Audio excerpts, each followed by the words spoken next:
गए ही नहीं। वे अंधे हैं जो अंधों का नेतृत्व कर रहे हैं। तुम पूछते हो मैं इन जंजीरों को कैसे तोड़ूं? मैं कहता हूं जंजीरों को तोड़ने की कोशिश मत करो। अगर तुम तोड़ने की कोशिश करोगे तो तुम एक और नई जंजीर बना लोगे। ये मन की बहुत पुरानी चाल है। जैसे एक आदमी नास्तिक बन जाता है, वो कहता है मैं भगवान को नहीं मानता। वो सोचता है कि उसने धर्म छोड़ दिया। नहीं, उसने धर्म नहीं छोड़ा। पहले वो आस्तिक के नाम से बंधा था, अब वह नास्तिक के नाम से बंधा है। पहले वह मंदिर जाता था, अब वह मंदिर न जाने की कसम खाता है। लेकिन उसका ध्यान अभी भी मंदिर पर ही अटका है। उसका बिलीफ सिस्टम बस उल्टा हो गया है, नेगेटिव हो गया है, पर खत्म नहीं हुआ। तुम्हें किसी चीज के खिलाफ नहीं होना है, क्योंकि जब तुम किसी चीज के खिलाफ होते हो तो तुम उससे बंध जाते हो। दुश्मन भी दोस्त की तरह ही तुम्हें बांधे रखता है। कभी कभी तो दुश्मन दोस्त से ज्यादा करीब होता है, क्योंकि तुम उसे 24 घंटे याद रखते हो। तो फिर रास्ता क्या है? रास्ता है जागरूकता, अवेयरनेस, विटनेसिंग, साक्षी भाव। बस देखो, अपनी मान्यताओं को देखो, अपने विचारों को देखो। जैसे तुम सड़क किनारे खड़े होकर ट्रैफिक को देखते हो, गाड़ियां आती हैं जाती हैं, तुम उनके पीछे भागते नहीं, तुम उन्हें रोकने की कोशिश नहीं करते, तुम बस देखते हो। ठीक वैसे ही अपने मन के ट्रैफिक को देखो। देखो कि कैसे एक विचार आता है, मैं यह हूं, ये सही है, ये गलत है। बस उसे देखो और मुस्कुराओ, कहो अच्छा। तो ये एक और विचार है जो समाज ने मुझे दिया था। जैसे जैसे तुम देखना शुरू करोगे, एक चमत्कार घटेगा। तुम पाओगे कि तुम विचार नहीं हो, तुम वह नहीं हो जो सोचा जा रहा है, तुम वह हो जो देख रहा है, तुम दृष्टा हो। और जिस क्षण यह दूरी, यह डिस्टेंस पैदा होती है, उसी क्षण विश्वास की पकड़ ढीली होने लगती है। तुम्हें किसी बम या बारूद की जरूरत नहीं है इन प्रणालियों को उड़ाने के लिए।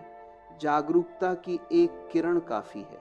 अंधेरा कितना भी पुराना क्यों न हो, चाहे वो सदियों से एक कमरे में बंद हो, अगर तुम एक छोटा सा दिया जला दो तो अंधेरा ये नहीं कह सकता कि मैं बहुत पुराना हूं, मैं नहीं जाऊंगा। रोशनी के आते ही अंधेरे को जाना ही पड़ता है। तुम्हारी बेहोशी, तुम्हारी नींद ही इन विश्वास प्रणालियों का भोजन है। तुम सोए हुए हो, इसलिए राजनेता तुम्हें नचा रहे हैं। तुम सोए हुए हो, इसीलिए पंडित पुरोहित तुम्हें लूट रहे हैं। जागो, लेकिन जागना कोई क्रिया नहीं है जो तुम कल करोगे। तुम ये नहीं कह सकते कि ठीक है ओशो, मैं कल से जागूंगा। अगर तुम जागोगे तो अभी जागोगे, इसी क्षण। ये नाउ और नेवर का मामला है। क्या तुम अभी इसी वक्त अपने सभी लेबल्स को, अपने सभी ठप्पों को उतार कर फेंक सकते हो? क्या तुम सिर्फ एक होने के भाव में, एक बीइंग के रूप में यहां बैठ सकते हो? न भारतीय, न विदेशी, न स्त्री, न पुरुष, न ज्ञानी, न अज्ञानी, सिर्फ एक चेतना। अगर तुम ऐसा कर पाओ तो तुम पाओगे कि तुम्हारे भीतर एक असीम शांति उतर रही है। एक ऐसा सन्नाटा जो बोलता है, एक ऐसा शून्य जो भरा हुआ है। समाज तुम्हें somebody बनाना चाहता है, कोई बड़ा आदमी, कोई प्रसिद्ध व्यक्ति, कोई पदवी वाला, और अस्तित्व चाहता है कि तुम नोबडी बन जाओ। कुछ नहीं, शून्य। क्योंकि जब तुम कुछ होते हो तो तुम सीमित हो जाते हो। एक पत्थर कितना भी बड़ा हो, वह सीमित है। लेकिन आकाश, आकाश शून्य है, इसलिए वह असीम है। उसमें तारे समा सकते हैं, सूरज समा सकते हैं, चांद समा सकते हैं। अपने भीतर उस आकाश को खोजो।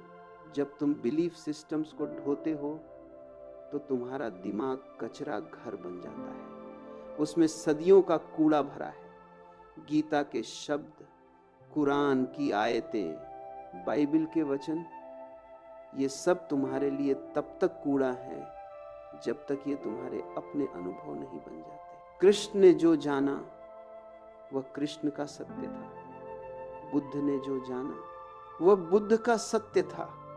तुम उसे उधार लेकर अपना नहीं बना सकते। उधार का सत्य सबसे बड़ा झूठ है। तुम्हें अपनी यात्रा खुद करनी होगी, तुम्हें अपना रास्ता खुद बनाना होगा। और मजे की बात यह है कि कोई रास्ता है ही नहीं। जैसे आकाश में पक्षी उड़ते हैं लेकिन कोई पद चिन्ह नहीं छोड़ते। तुम्हें भी ऐसे ही जीना है, बिना पद चिन्ह छोड़े, पल पल जीते हुए, पल पल मरते हुए। लोग मुझसे पूछते हैं सही क्या है और गलत क्या है। मैं उनसे कहता हूं जो तुम्हें होश में लाए, जो तुम्हें जगाए वह सही है, और जो तुम्हें बेहोश करे, जो तुम्हें सुला दे, चाहे वह धर्म हो, नशा हो या कोई विचारधारा, वह गलत है। हर वह चीज जो तुम्हारी स्वतंत्रता छीनती है वह पाप है, और हर वह चीज जो तुम्हें तुम्हारे पैरों पर खड़ा करती है, तुम्हें मुक्ति देती है, वह पुण्य है। लेकिन दुनिया बड़ी अजीब है।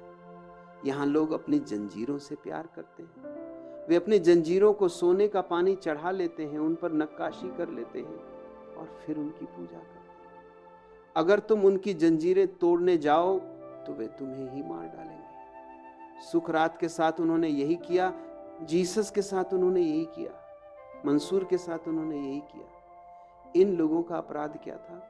इनका अपराध सिर्फ इतना था कि इन्होंने लोगों से कहा अपनी जंजीरें तोड़ दो, तुम कैदी नहीं हो, तुम सम्राट हो। लेकिन कैदी को अपनी कोठरी से इतना प्यार हो जाता है कि वह खुली हवा से डरने लगता है। उसे लगता है बाहर तो खतरा है, यहाँ चार दीवारी में कम से कम खाना तो वक्त पर मिलता है। ये जो बिलीफ सिस्टम है ये तुम्हें मनोवैज्ञानिक भोजन देता है, ये तुम्हारे अहंकार को तुष्ट करता है। मेरा धर्म सबसे महान है, ये सुनकर तुम्हारे अहंकार को कितना मजा आता है। मेरा देश दुनिया में सर्वश्रेष्ठ है, ये सुनकर तुम्हारी छाती फूल जाती है। भले ही तुम खुद अंदर से खोखले हो, लेकिन इस सामूहिक अहंकार के गुब्बारे में हवा भरकर तुम उड़ने लगते हो। एक सच्चा साधक, एक सच्चा विद्रोही इस अहंकार को विसर्जित कर देता है। उसे महान नहीं बनना, उसे कुछ नहीं बनना। वह बस है जैसे एक फूल है। फूल यह दावा नहीं करता कि मैं सबसे सुंदर हूं, वह बस खिलता है, अपनी खुशबू बिखेरता है और हवा में विलीन हो जाता है। न कोई प्रतियोगिता, न कोई संघर्ष, न कोई दावा। यही सहज योग है, यही ताओ है, यही धर्म है।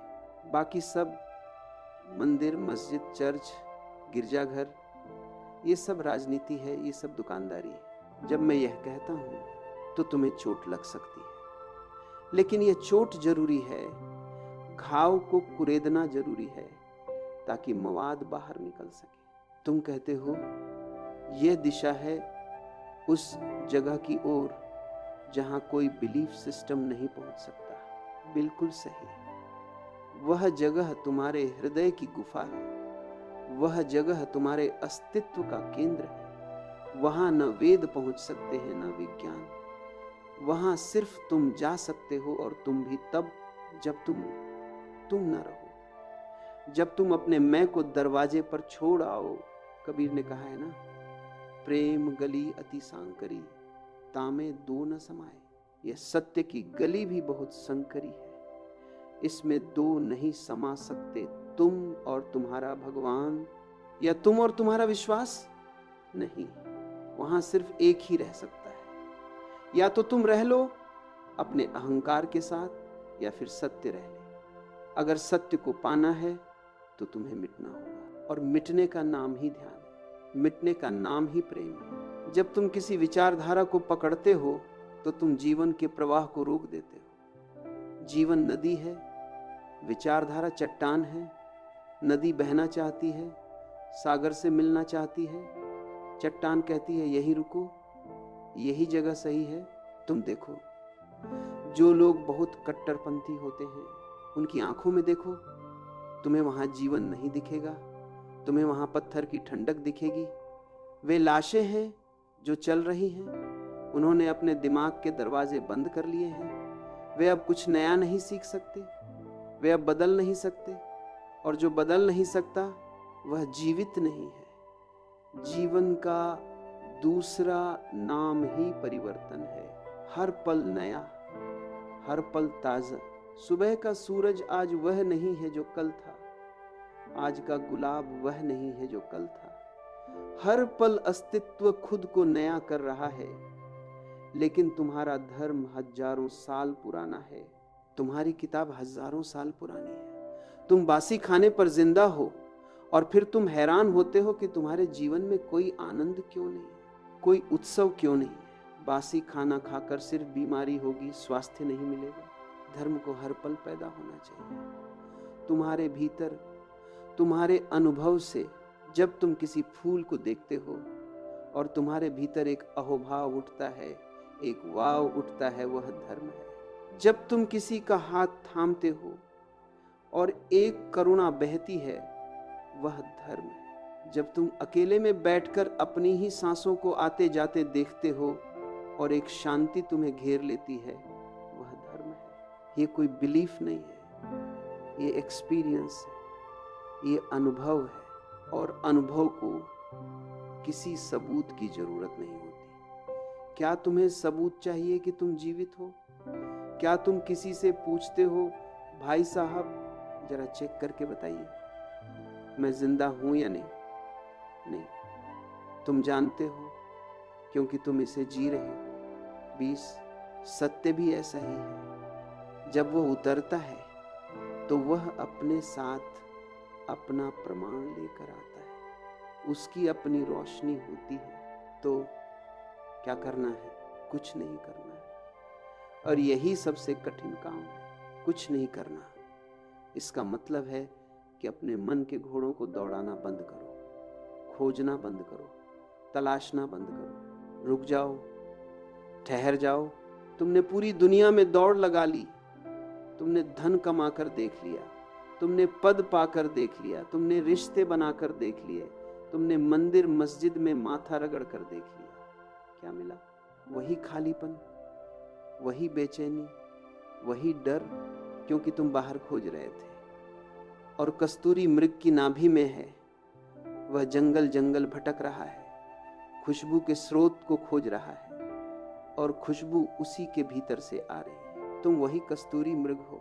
परमात्मा, सत्य, आनंद, यह कोई बाहरी वस्तु नहीं है जिसे बाजार से या किसी गुरु से खरीदा जा सके। यह तुम्हारा स्वभाव है, यह तुम हो, सिर्फ धूल जम गई है। विश्वासों की धूल, शब्दों की धूल, सिद्धांतों की धूल। ध्यान का काम सिर्फ इतना है, एक झाड़ू लगाना, इस धूल को साफ कर देना। और जैसे ही धूल हटती है, आईना चमक उठता है, और उस आईने में तुम्हें किसी राम, किसी कृष्ण, किसी क्राइस्ट का चेहरा नहीं दिखेगा, तुम्हें अपना असली चेहरा दिखेगा, तुम्हारा आदि चेहरा।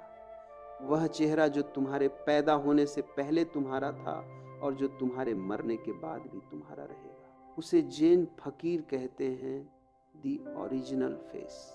इस चेहरे को पहचानने के लिए तुम्हें किसी संगठन का सदस्य बनने की जरूरत नहीं, तुम्हें किसी झंडे के नीचे खड़े होने की जरूरत नहीं, तुम्हें बस अपने भीतर खड़े होना है। ये विद्रोह है, ये रिबेलियन है। मैं तुम्हें क्रांतिकारी नहीं बनाना चाहता, मैं तुम्हें विद्रोही बनाना चाहता हूँ। क्रांतिकारी वह है जो एक सरकार गिराकर दूसरी सरकार लाना चाहता है, एक जेल तोड़कर दूसरी जेल बनाना चाहता है। विद्रोही वह है जो कहता है मुझे कोई सरकार नहीं चाहिए, मुझे कोई जेल नहीं चाहिए, मैं अपनी चेतना के प्रकाश में जीऊंगा। ये रास्ता जोखिम भरा है। समाज तुम्हें पागल कहेगा, लोग कहेंगे कि ये भटक गया है, लेकिन याद रखना, जिस दिन समाज तुम्हें पागल कहने लगे, समझ लेना कि तुम समझदार होने की शुरुआत कर चुके हो। क्योंकि इस पागलों की दुनिया में जो स्वस्थ है वह पागल जैसा ही दिखेगा। तुम डरना मत। जब तुम्हारे पुराने विश्वास गिरेंगे तो तुम्हें लगेगा कि जमीन पैरों के नीचे से खिसक रही है, तुम्हें लगेगा कि तुम गिर रहे हो एक खाई में। घबराना मत, गिर जाने दो। उस खाई में गिरना ही उड़ान है। जब तुम सारे आधार छोड़ देते हो, जब तुम निराधार हो जाते हो, तभी परमात्मा तुम्हें अपने हाथों में थाम लेता है। जब तक तुम अपनी नाव खुद खेते हो, तुम थकते रहोगे। पतवार छोड़ दो, नदी को बहने दो। नदी खुद तुम्हें सागर तक ले जाएगी। नदी को रास्ता पता है, तुमने इतना संघर्ष किया है, मुझे यह बनना है, मुझे वह पाना है, मुझे सुधारना है। छोड़ो ये सब। तुम जैसे हो परिपूर्ण हो, तुम जैसे हो। अस्तित्व ने तुम्हें स्वीकार किया है। अगर अस्तित्व को तुम पसंद न होते तो वह तुम्हें पैदा ही क्यों करता? सूरज तुम्हें रोशनी देता है, वह नहीं पूछता कि तुम हिंदू हो या मुसलमान। हवा तुम्हें सांस देती है, वह नहीं पूछती कि तुम पापी हो या पुण्यात्मा। जब अस्तित्व तुम्हारे साथ भेदभाव नहीं करता तो तुम खुद को क्यों कोसते हो? अपने आप को स्वीकार करो, अपनी कमियों के साथ, अपनी खूबियों के साथ, अपने अंधेरे के साथ, अपनी रोशनी के साथ। जैसे ही तुम खुद को समग्रता में स्वीकार कर लेते हो, एक क्रांति घटती है। तुम्हारे भीतर का संघर्ष समाप्त हो जाता है, युद्ध विराम हो जाता है। एक और उस शांति में, उस सन्नाटे में पहली बार तुम्हें सुनाई देता है वह संगीत जो वीणा के तारों से नहीं निकलता, वह नाद जो अनाहत है। यही वह जगह है जहां कोई इज्म नहीं पहुंच सकता। यहां कोई कम्युनिज्म नहीं है, कोई कैपिटलिज्म नहीं है, कोई हिंदुइज्म नहीं है। यहां सिर्फ इसनेस हैपन है, शुद्ध अस्तित्व। तो आज इसी क्षण एक निर्णय लो, किसी कागज पर दस्तखत नहीं करने, अपने हृदय में एक संकल्प लो कि अब मैं उधार की आंखों से नहीं देखूंगा, अब मैं उधार के कानों से नहीं सुनूंगा, अब मैं अपनी खोज खुद करूंगा। भले ही मैं भटक जाऊं, भले ही मैं गिरूं, लेकिन मैं चलूंगा अपने पैरों पर, क्योंकि अपने पैरों पर चलकर नर्क जाना भी बेहतर है बजाय किसी और के कंधों पर बैठकर स्वर्ग जाने के। क्योंकि किसी और के कंधों पर बैठकर तुम स्वर्ग में भी गुलाम ही रहोगे और अपने पैरों पर चलकर तुम नर्क को भी स्वर्ग बना सकते हो। तुम्हारी स्वतंत्रता ही तुम्हारा स्वर्ग। इन विश्वास प्रणालियों के पिंजरे बहुत सुंदर हैं, सोने के हैं, उनमें हीरे जड़े हैं, लेकिन पिंजरा पिंजरा है और पक्षी पक्षी है। आकाश तुम्हारा इंतजार कर रहा है।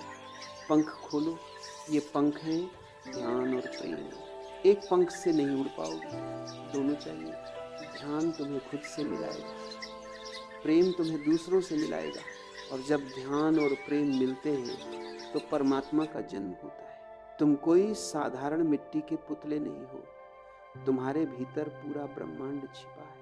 अहम ब्रह्मास्मि, लेकिन इसे तोते की तरह रटो मत। इसे जानो, इसे अपने खून में, अपनी हड्डियों में, अपनी मज्जा में उतर जाने दो। धीरे धीरे, बहुत धीरे धीरे इस बात को अपने भीतर बैठने दो। तर्क मत करो, विश्लेषण मत करो, बस पियो। जैसे प्यासा आदमी पानी पीता है, वह पानी का विश्लेषण नहीं करता, वह बस पीता है और अपनी प्यास बुझाता है। मेरी बातों को पियो, शब्दों को छोड़ो, उनके स्वाद को लो। क्या तुम्हें महसूस हो रहा है? एक हल्की सी सिहरन, एक खामोशी जो तुम्हारे आसपास घनी हो रही है। यही वह द्वार है, यही वह मंदिर है। अब तुम्हें कहीं जाने की जरूरत नहीं, तुम घर आ गए हो। जब तुम विचारों से खाली हो, तुम घर में हो। जब तुम विचारों से भरे हो, तुम यात्रा पर हो, भटक रहे हो। आज, अभी, यही अपने सारे बोझ उतार दो। कल्पना करो कि तुम्हारे कंधों पर एक भारी बोरा रखा है, जिसमें तुम्हारे सारे विश्वास, सारे धर्म, सारी डिग्रियां, सारे पद भरे हैं। उसे उतार कर जमीन पर रख दो। हल्का महसूस करो, जैसे पंख लग गए हों। उड़ो इस खुले आकाश में। यहाँ कोई सीमा नहीं, यहाँ कोई सरहद नहीं। यहाँ तुम और परमात्मा एक हो। बूंद सागर में गिर गई है, या कहो सागर बूंद में गिर गया है, बात एक ही है।